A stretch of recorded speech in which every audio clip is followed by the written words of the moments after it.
So I'm going to talk a little bit about why I think that for washing your brushes out in between painting,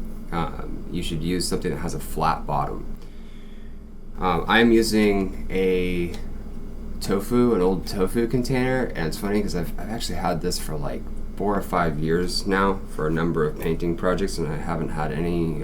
reason to change it out. And the reason being is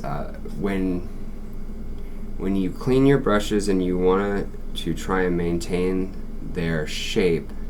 while you're cleaning the paint off of them, I find it's better to have a flat surface, something that you can drag in the direction and kind of swirl with the flow of the bristles, rather than being in let's say that this was a confined space like a jar with a bottom, and I'm coming down at the paint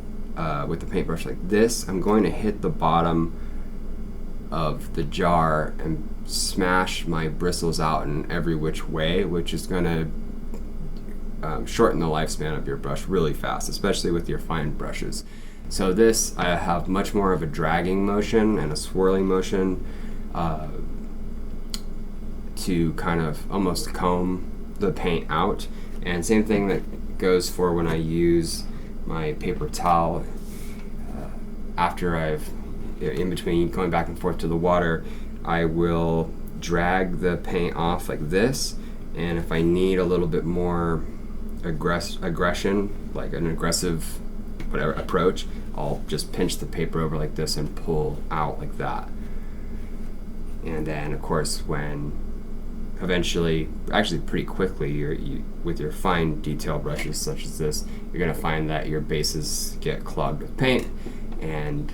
for that, check out the video about cleaning your fine brushes with acrylic medium, which I'll link to. Thanks for watching.